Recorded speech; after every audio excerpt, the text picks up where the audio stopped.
In more than 150 years of Major League Baseball history, only one player has ever hit 700 home runs and gotten 3,000 hits. That player is Henry Aaron, and this book is his story. This book is called Hank Aaron, Brave in Every Way. It's written by Peter Gollenbock and illustrated by Paul Lee. Hank Aaron is in the Baseball Hall of Fame in Cooperstown, New York for his amazing career as a player, but he's also a human being that many, many people have admired. And again, this book tells that story. Hank Aaron, Brave in Every Way. From the moment Hank Aaron was born, on February 5th, 1934, his father, Herbert, wanted him to know the joy of playing baseball in open grassy fields, and his mother, Estella, dreamed that one day he would make a difference in the world. It was the time of the Great Depression, and like millions of others, Herbert Aaron had great difficulty finding work. He had saved enough to buy some open country land just outside Mobile, Alabama, but he didn't have the money to buy a house or even the wood to build one.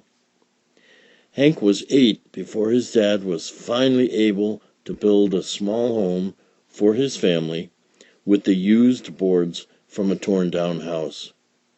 The new house had no lights and no window panes. It had no bathroom. It had no refrigerator. But inside the Aaron house there was plenty of love, and nearby in a pecan grove was an open field for playing ball. Hank loved living in the country, and he loved playing ball. There were days in school when Hank could think of nothing else. He would stare out the window, wishing he were on the ball field. But his mama had her heart set on Hank going to college. "Hank, try to be the best," she would say. "Set goals for yourself, and don't let anyone stop you from achieving them." Hank's goal was to be a major league ball player. Though his father didn't want to discourage Hank, he wanted him to be realistic. "There aren't any players of color in the major leagues," he reminded Hank. It was true. Black players were prohibited from playing in the major leagues at that time. But that didn't stop Hank from dreaming, and America was beginning to change. The year Hank turned 13, Jackie Robinson joined the Brooklyn Dodgers. Major League Baseball had its first black player, and Robinson quickly became a star. Hank studied, but he also played, and he was good.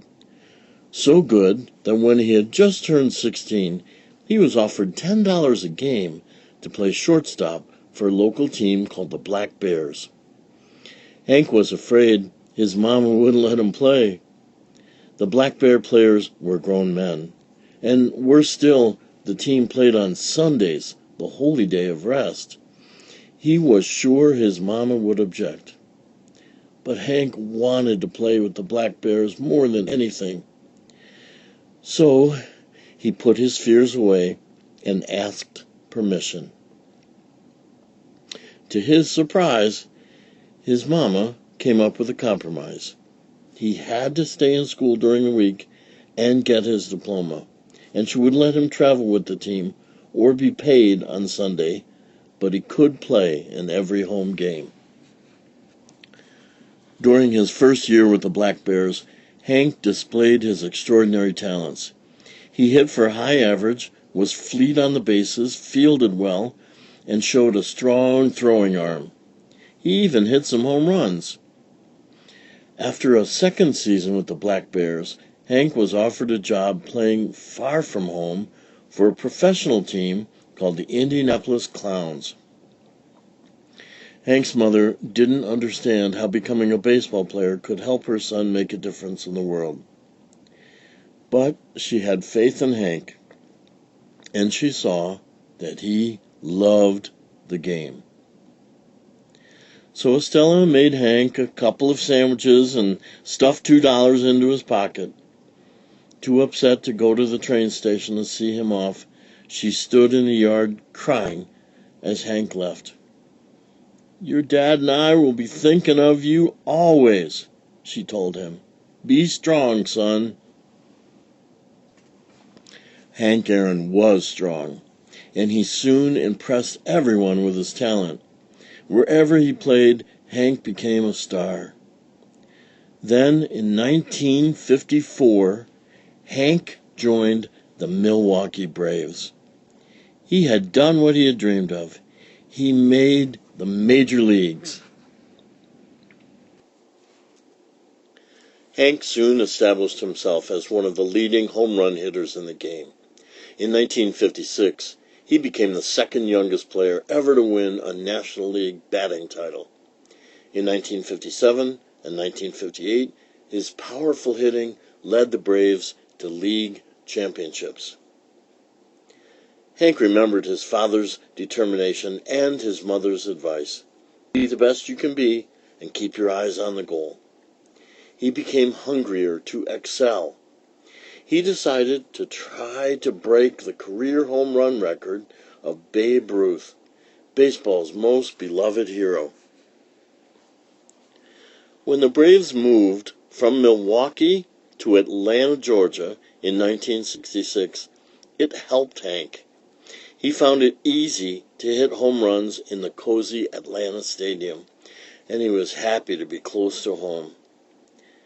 But some people resented Hank's success because of the color of his skin. He began to get one or two unsigned letters every week filled with insults and nasty name-calling. By the end of 1972, Hank was only 41 home runs shy of the mighty Babe's 714, the most revered record in all of American sports. Hank was excited, but he was getting more and more angry letters claiming that a black man should not be challenging the record of a white man. Hank decided to fight the best way he could. He swore that each angry letter would add a home run to his record. When the new season started in 1973, Babe Ruth's sacred record lay ahead. The hate mail now arrived in torrents. Hank even got death threats. But Hank Aaron refused to allow anyone or anything to stop him. And something remarkable happened that spring. The nation's newspapers began running stories telling about all that hate mail. A chorus of well-wishers wrote Hank almost 1,000,000 letters to offer him support. Throughout his life, Hank had had the support of his mother and father, but now a whole country of fans cheered for him. Hank finished the 73 season with 713 home runs, just one behind Babe Ruth.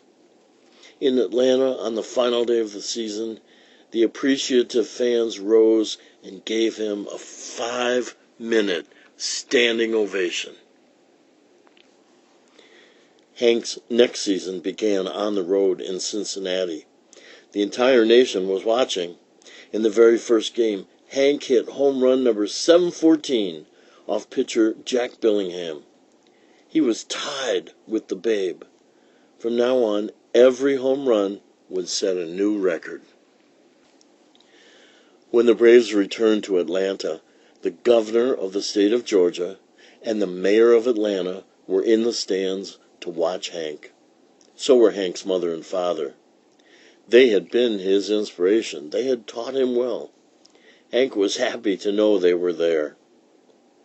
In the fourth inning, 2 were out. A runner was on first.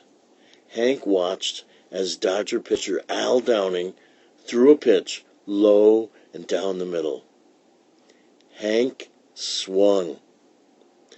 The ball rocketed just over the head of the shortstop, It kept rising and rising until it sailed over the top of the high wall in left field and landed in the Braves bullpen for home run number 715. There was a new home run champion of all time, and his name was Henry Aaron. Lights flashed and fans cheered. Estella Aaron felt fear as well as joy. She remembered the hate mail and the death threats. What if someone tried to stop Hank from reaching home plate? As Hank passed second base, a couple of fans raced out of the stands to congratulate him. As he rounded third and headed for home, the entire Braves team rushed out to home plate to greet him. As he trotted toward home, his teammates parted for waiting Estella Aaron. When Hank touched the plate, his mama threw her arms around her boy. Hank was surprised his mama was hugging him so hard. When she was sure he was safe, she finally let go. On this glorious day, before an entire nation, her son Hank had fulfilled his dreams. That night, when he was alone at last, Hank got down on his knees, closed his eyes, and thanked God for pulling him through. The end. There are two numbers on this page. 44 was the uniform number that Hank Aaron wore all toward his career, and the number 715. That was the number of the home run that beat Babe Ruth's record. Hank Aaron ended up with 755 total home runs. When he retired from baseball, he was the home run champion. After Hank Aaron retired as an all-star player, he became a Hall of Famer and stayed in Atlanta to work with the Atlanta Braves organization. People not only in Atlanta and in Milwaukee, but all over America, came to love Henry Aaron and regarded him as a very, very fine player and an even better human being. This book has told his story. Hank Aaron, Brave in Every Way, written by Peter Gollenbock and illustrated by Paul Lee.